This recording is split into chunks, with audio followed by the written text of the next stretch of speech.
Welcome to another episode of Locked on Bulls. I'm Haize. That's Pat, the designer. On today's episode, we'll be going through the Bulls end of season press conferences, talking about some of the things that were discussed there, what it could mean for the Bulls season, going into the offseason and next season. We'll get into all that and more on today's Locked on Bulls.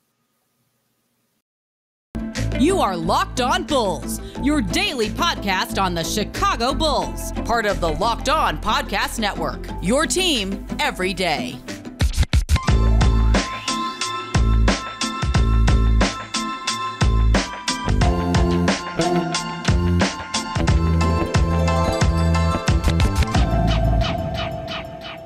Thank you for tuning in to Locked on Bulls, member of the Locked on Podcast Network, your team every day. It's me, it's Pat, here all the time. Pat, we're going to talk about this in the season press conferences from the Chicago Bulls. Yep. We're going to start off with DeMar DeRozan. DeMar said a lot of things here. I did like one of the quotes that came out of here that he is actually going to invite Patrick Williams to come work out with him in Cali. That could be huge for Patrick Williams to spend some time working out with DeMar DeRozan. What were some of your takeaways from DeMar's comments here? I like what DeMar said. I like where his mindset is.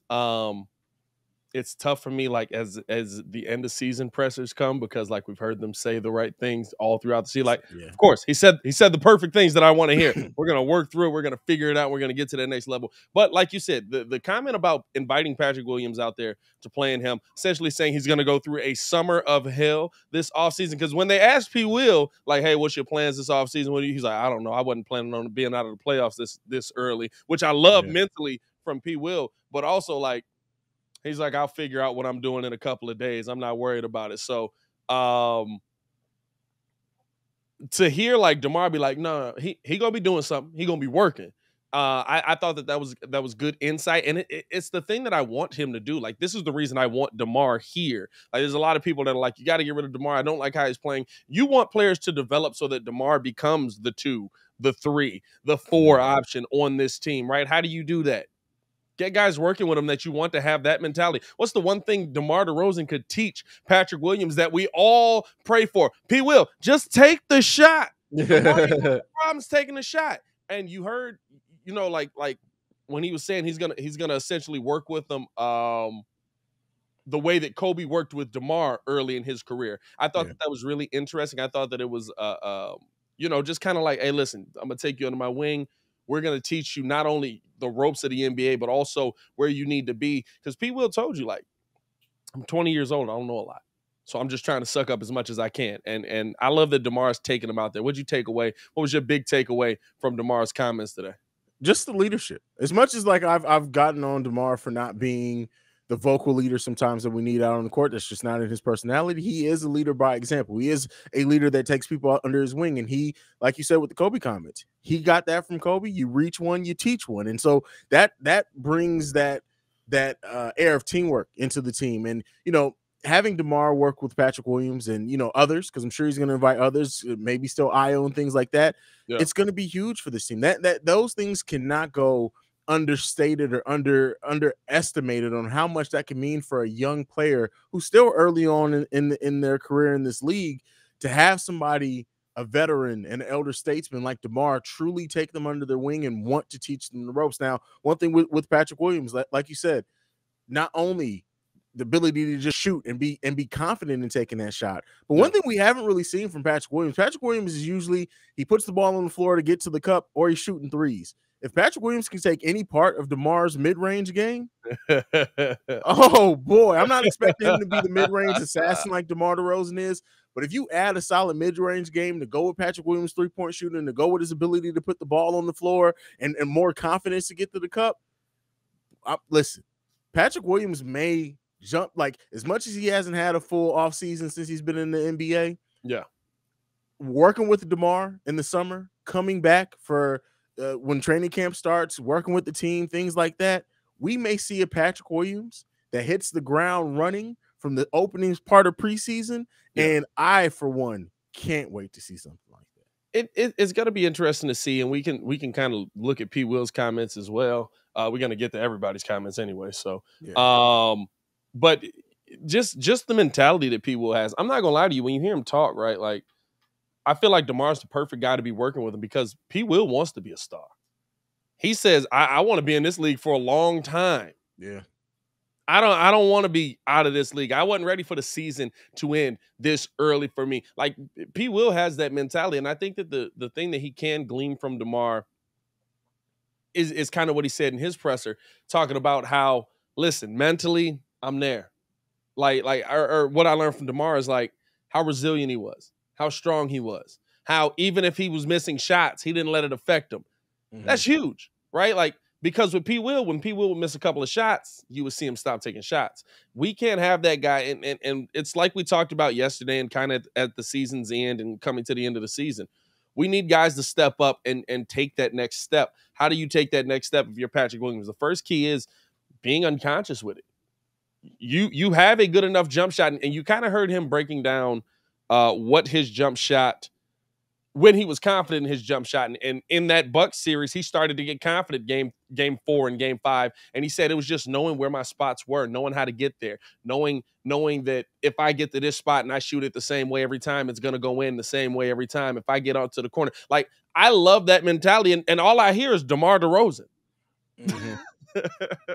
I mean, what'd you take away from what P. Will said, just about like him working with DeMar and just about his game in general, how it kind of developed in that playoffs? Well, you see the confidence building in P. Will. You see the there is literally, and all potential is not realized. I always say that before I start talking about potential, but there is something in P. Will that every time I hear him talk, every time I watch him play, I start seeing more and more of why AK and Eversley took the chance on the kid that they did. Like, there's just something about him that you just feel like he's going to get, if he doesn't make it to be a star in the NBA, it's not going to be from lack of trying. It's not going to be from lack of effort. It's not going to be from lack of focus. And one thing also from almost everybody, I know we're going to get to everybody, but really everyone who gave a presser today talked almost about the importance of P. Will developing.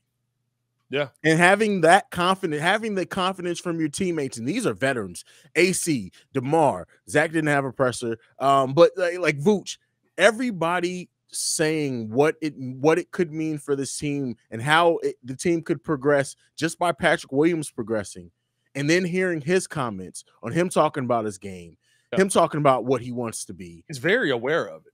Exactly. Like, he has a level. Very aware that, like, this franchise rests on my shoulders because I'm the number 4 pick. And it has a level of self-awareness that most 20-year-olds in life don't have about anything.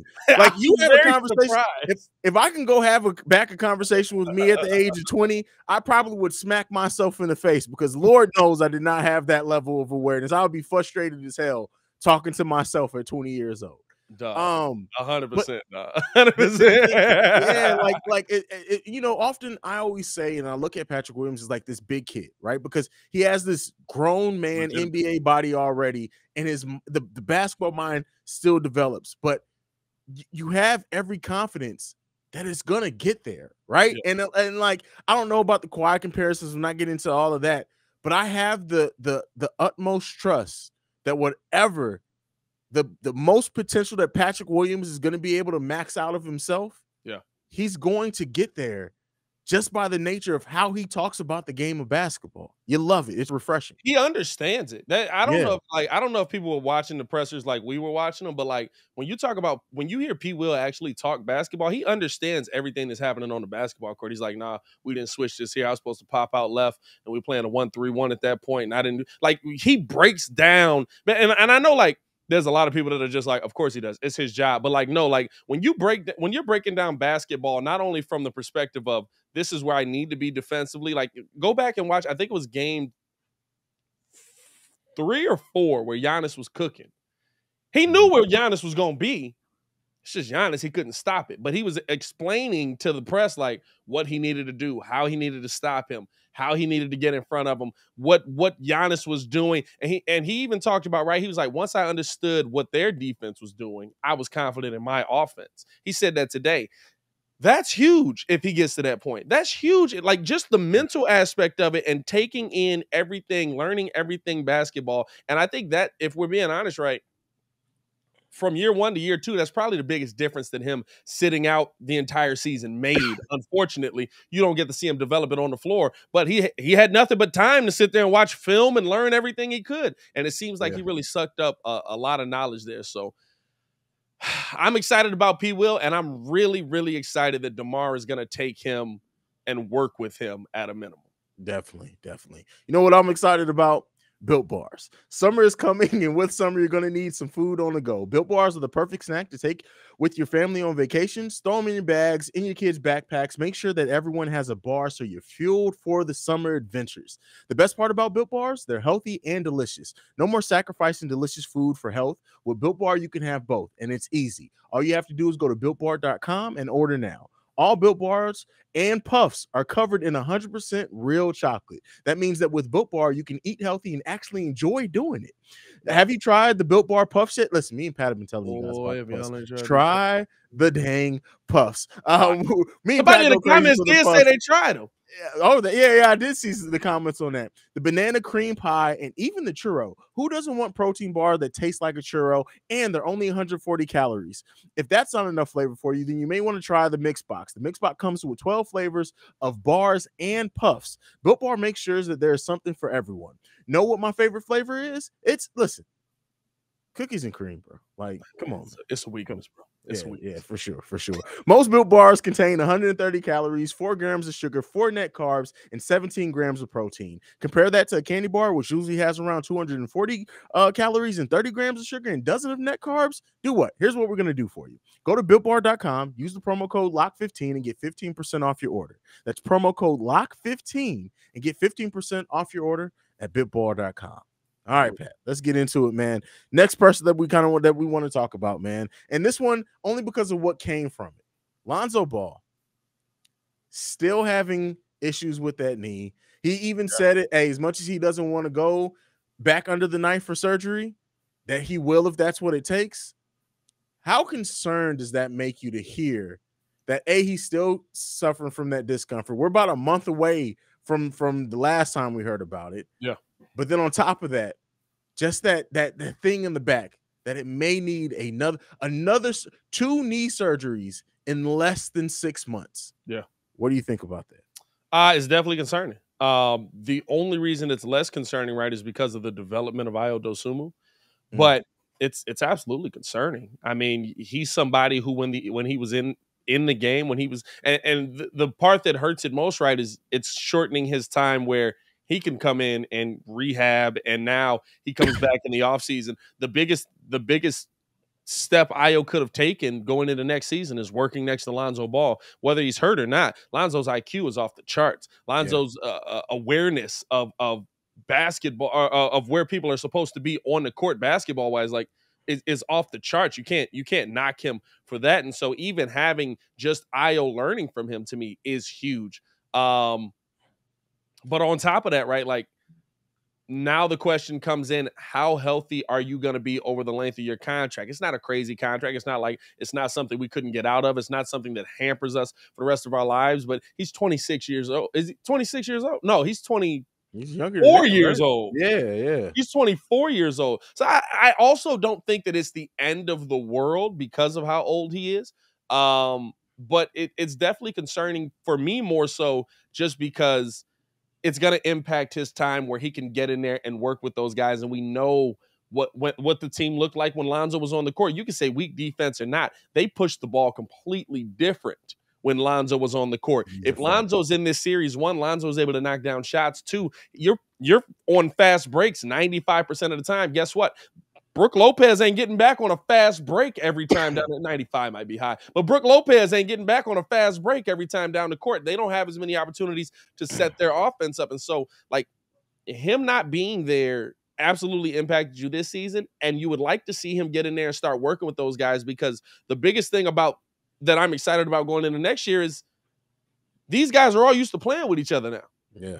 For the most part, right? Like they've gotten a playoff series together. They've been in the trenches in a serious series. Like you guys need to be on the court together for you to be good. I love and it's like what Lonzo said. Now here's the question I got for you, dog. Like Lonzo basically said he would love to run it back. Same squad, everything same as it was. Are you on board with that? Because he basically said Caruso went down. Pat was out to the playoffs. Zach was playing hurt basically 50% all year. And he was out himself. Like, is a straight up run it back going to be good enough for No, this Bulls team with a healthy no, Lonzo? no. Now, with the starting lineup, I would not mind starting lineup, Io, Caruso, those 7 to run it back. I can get with that. The bench needs drastic improvement, bro. Yeah, Drastic yeah. improvement. That's what And I meant. Kind of your big guys, not so much. Listen, Oh, we know Tony Bradley ain't gonna be here next year. But Bro, I'm telling y'all right now, if Tony Bradley is on the Bulls opening day roster for the 2022-23 season, I'm going to sit here on this podcast in a Knicks jersey. And if anybody knows how much I hate the Knicks, because listen, it better not happen, bro. I swear to God, if I'm pretty sure he's paid till next year too. He is. Hey, now, and it's jersey, you know what? I have been thinking too that it was a team option. It's why would they give Tony Bradley of all people a player option? Because he don't make that much money.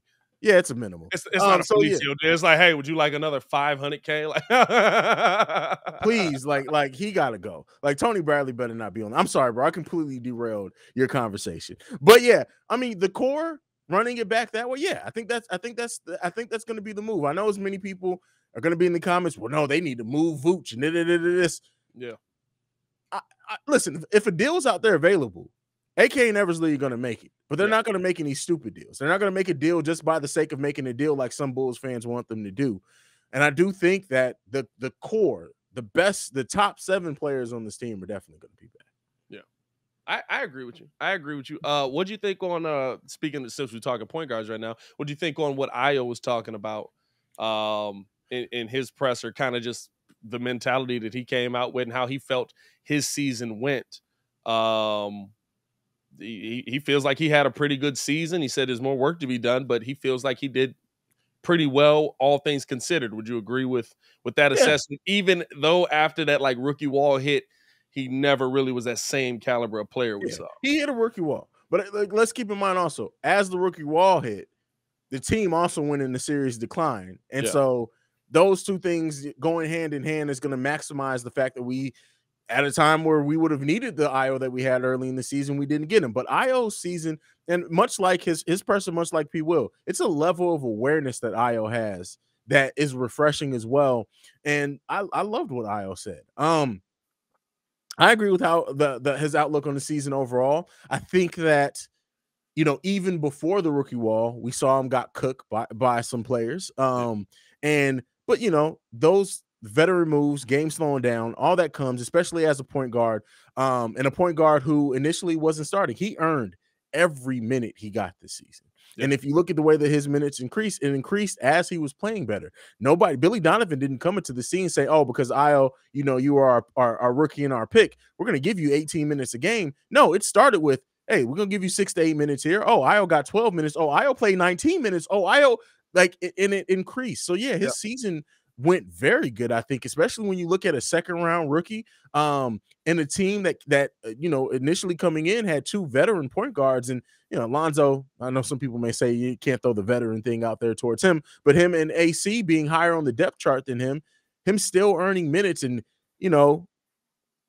being so good defensively early on that Billy Donovan said, hey, size be damned. We got to get this Io kid minutes. Yeah. So, yeah, I love the way Io's season went overall. I thought it was interesting. The wild part is, too, Io's not even small. He's like 6'5". I know, right? It's wild to see. And if Io, he's so skinny, stronger, bro. Hey, I need that P. Will jump from year 1 to year 2 for Io, bro. I want to see Io come back just like, stop playing with me. You ain't pushing nothing over here. Yeah. But I feel like the interesting thing with Io going into next year and kind of what we saw this year is that I feel like we all think like, yeah, he hit a wall and then like the point guards he were playing were some of the best in the NBA all at once. Mm-hmm. But I mean, listen, like I said it during the playoff game, sometimes getting cooked is the thing that teaches you the most. Like how you going to learn how to play against Giannis if you don't play against Giannis? Yeah. How are you going to learn how to play against Drew Holiday if you don't play against Drew Holiday or Trae Young? And he actually did a pretty good job on Trae Young. He did a damn good, Atlanta except fans, the last game. But hey, he that did a last damn game, good. that last half, let's be real on it. That Okay, last that's half, fair. Trae Young was That's like fair. 1 for 8 going in. Atlanta fans forget that first half. He got a little tired. Don't worry about it. Oh, yeah, and don't believe, even though Trae Young's going to be looking at Io next season like, man, come on, man. Hey, he was all over him. And I think the interesting thing is going to be how Io ups his conditioning. Yeah. People don't like mugs don't be thinking the rookie wall is a real thing because some rookies legitimately just not like Ja. I don't think Ja kind of hit it, but he came out of it on the other side and was able Ja to hit it for like a week and a half, and then a was week like, and a hey, half. look, I got it. Yeah, you know what I'm saying? Like, there's some dudes that it legitimately takes out, especially if your team isn't just centered around you. So, like, I think Io just with conditioning and awareness of the situation and where he is going into next year, especially if he got to come in and start. Oh, that man, and he's gonna be off of the bench. Yeah, we got a decent. What happened with Lonzo's knee? There may be a chance Ios are open tonight, starting power forward. But let me not put that karma out in the universe. Go ahead. Listen, at least say point guard, brother. He said power forward. I'm like, did I say power forward? Hey, listen, here's the thing: we've had enough injuries this season where we've had small teams playing power forward. We don't need that in the air next season. Yeah. Hey, but if you want to bet on Alonzo being back, I'm gonna tell you right now: go over to betonline.net. It's your number one source for all your betting stats and sports info. Find all the latest sports development, league reviews, and news, including this year's NBA playoffs and the start of the Major League Baseball season. Which, by the way, if you were betting on the White Sox right now, woo! Lost 9 of your last 10. Don't get into it. BetOnline is your continued source for all your sports wagering information, from your live betting to playoffs, esports, and more. Head to the website today and use your mobile device to learn more about trends and actions. Ladies and gentlemen, check out BetOnline. It's where the game starts. There you have it. Next up, I guess we can start with Nikola Vucevic. What did you think about his presser? Vooch's presser was what I expected him to say. Mm-hmm. Kind of talking about adjusting to being the third option on a team, how tough that was. When he finally started to get it, injuries start happening. And I think the biggest difference with Vooch is that he was never consistently the third option, right? So how do you find your way in there? Like, it's always, I know as fans, we think, no, you don't got to, you stay ready. You ain't got to get ready. Mm-hmm. But there were some nights where Vooch was 1, some nights where Vooch was 2, some nights where Vooch was 4, some nights where Vooch was 3. And I feel like his comments were perfect when he said, you need to give a team continuity. There was no continuity in this season. Yeah. And I think that the fact that they're all going to run it back and they're all going to be able, they all had this experience in the playoffs together, it's going to mean a lot for them coming into next season. And he was kind of the biggest thing with Vooch, right? And I think the biggest question that Bulls fans have, and I ask you, is just he was talking about, he thinks all great things are built over time. Mm-hmm. With Vooch, with DeMar, Zach is young. But with Vooch and DeMar, those are 2 major pieces of your core. Do you have time for that continuity to develop? Do you have time for those guys to get it together, to get to the point where they can win the ultimate goal of winning a championship? This isn't about building a feel-good team here for AK. We've had our feel-good teams. The Derrick Rose team is a feel-good team. AK wants an NBA championship team. Do you have that time with these guys to build that continuity, especially with kind of what we saw at the start of this whole process? I think you have to have time to build continuity, right? I think you have to work that in. I think that there has to be that time to do that, regardless of whatever team you have in front of you, regardless if they move Vooch, regardless if they bring in somebody else. You have to have time to build continuity and rapport with each other. Now, with that being said, if you want to contend, that timeline needs to be condensed. Like you got training camp, you got preseason, you got the first few games of the season, but you need to get on the ball rolling after that. Now, the roles of Vooch and many players did change drastically when you look at the COVID, the injuries, and everything that's happened. I can understand what he's saying with that. But at the end of the day, it's up for the coaching staff. It's up for the players. It's up for everyone. You got some time to build continuity, but it's a ticking time bomb. You ain't got forever to do it. You got to do it soon if you want to contend. And I think that's the key thing there. 100%. And I think it's like you said, right? Like you kind of heard everybody like, I think just about I don't know if Vooch did, but I think almost every other interview there was at some point where they were like, yeah, and Pat's got to just do what he does and keep growing. And then, we'll get like, they really are like, we can keep getting older as long as he turns into the player we think he's going to be. Mm-hmm. Like, I feel like Vooch is like, I can be 35 and get you 12 rebounds. Like, he's 31 right now. You got still good time with Vooch. DeMar DeRozan's 32. There's still time for this to work, right?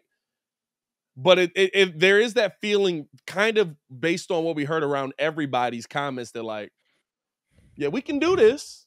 We need that continuity. We need all that built up. But he gotta be that dude. If he not that dude, we might be in trouble. And even AK's kind of positioned this team that way, right? Like, yeah. So it's interesting to see, man. One dude that I gotta ask you about because we got a little bit of time left. We got to get a couple people in here. But Kobe White's comments.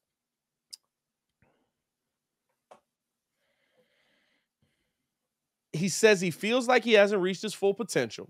Which is true. There's a lot of things he can get better at. This is true as well. And that this offseason, he's going to work on a lot of different things to make his game grow. And I hope that's true too. How much time does Kobe White have for these things to become true? Because remember, if I'm not mistaken, this will be his first actual offseason. Oh, because he was injured this he was injured past season. And he had his first season was the COVID offseason. Was he injured coming into the second season as well? Is that what happened there? I believe he was injured going into that second. I don't think Kobe's had a legit offseason. Here's my honest thoughts on Kobe White. And I'm going to try to keep this concise and I'm going to try to keep this fair. Depending on how improved the Bulls bench is, they could very well improve just about everything else on the bench and take a look and say, hey, now that we're so improved, we can keep Kobe around as a streaky shooter and see what he can develop into. Other side of that may be, hey, we're improving this bench. We don't have time for a streaky shooter. We need consistent players who are going to contend on both sides of the ball, give us something on both sides of the ball that we can bet on every night. It really just depends on the caliber of players that this team is able to bring in to fill out this bench and improve this bench. There's a chance that Kobe White is still in the Bulls uniform, as much as some other Bulls fans hope not. But I still think it's more than likely. And Kobe has tons of potential left. Let me be clear. Kobe has tons of potential left. But do the Bulls have the time to, while still developing Patrick Williams, while still developing Ayo Dosunmu, both players who have shown and project to be higher than Kobe on the depth chart, to say we still got time to really try to develop in this Kobe kid while we're trying to contend? It really just depends on how close the Bulls front office feels they are to contending when they're doing their work this offseason. And even if he does, right, like there's that feeling that Kobe's say Kobe does become that piece. Mm-hmm. That's the piece you move, right? Like you're not moving Ayo Dosunmu. I mean, like we know that AK right now, based on what he's drafted, like he's sitting pretty well right now, right? Like, so you're probably not moving Ayo. We know he's not moving P. Will. Yeah. I mean, we don't even know what the heck Marco is. Marco just kind of is there. How did Marco not get no time in LA? None of him. Don't worry about it. I just thought about that. I was like, we were getting killed. But he's probably, if he does develop into that guy, he's probably the guy that you trade for something back, right? It depends on how much he like. Keep in mind, this is also all rushed some because Kobe's his extension is due by the end of next offseason. Exactly.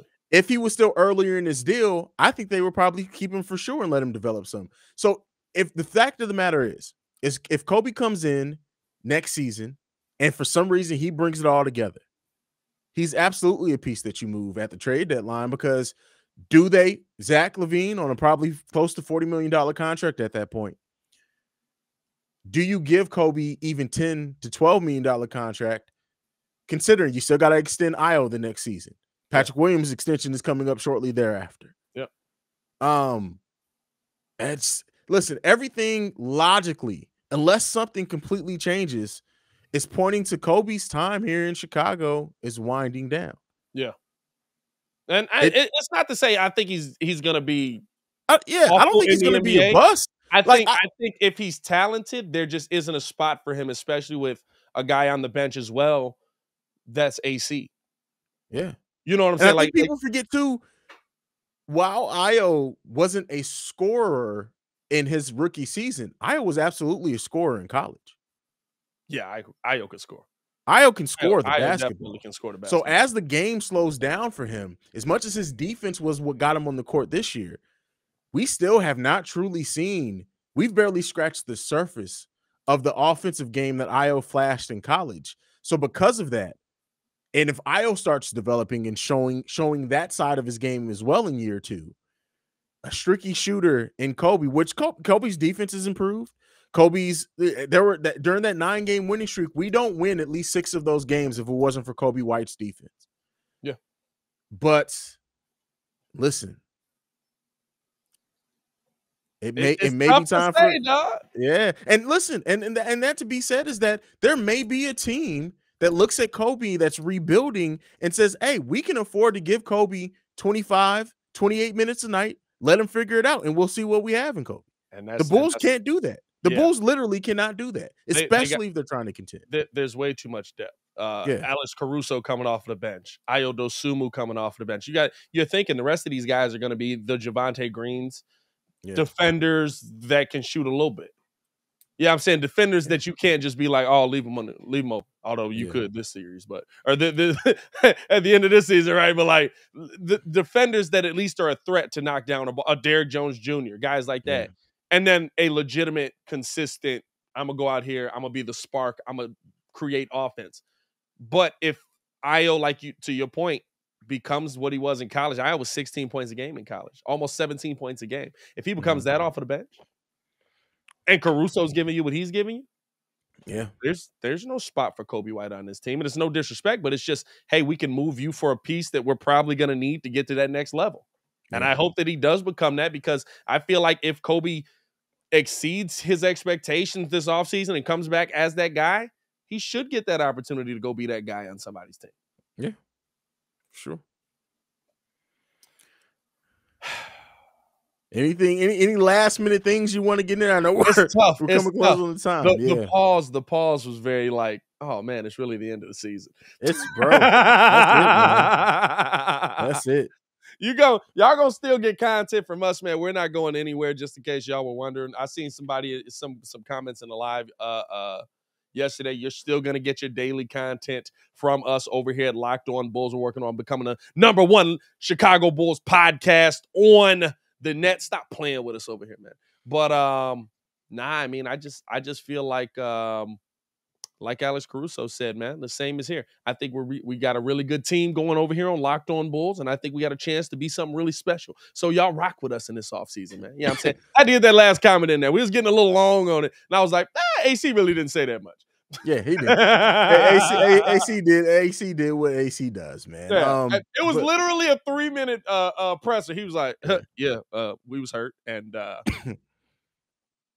we was hurt. Like, what you want me to say? If we was healthy, maybe. Somebody left a comment on Twitter today that was just like, the Bulls would have easily won the finals if Lonzo was healthy. And I was just like, listen, man, I'm C-Red all day, bro. But come on, man. Hey, come. I told y'all these the Bulls glass. Now you probably can't see it a little bit. Yeah, I see it. I see it. Little Chicago Stars. Hey, I don't see that through these. Oh man! All right, brother. Man, no more Bulls than this. I don't see that through these, baby. Man, listen, that was a wild. I'm C-Red all day, but come on, man, that was wild. I looked at that like, Was That's it what you Fred? went on Was record it with. Fred that said it? It was not. I would expect that from Fred. Hey, Fred been a little more cool, calm, and collective on the at the second end of the season. I ain't gonna lie, I'm not used to that from Fred, bro. Hey, shout out C-Red Fred, man. Yeah, shout out to C-Red Fred, man. But yeah, Fred be tripping, bro. Like I love Fred.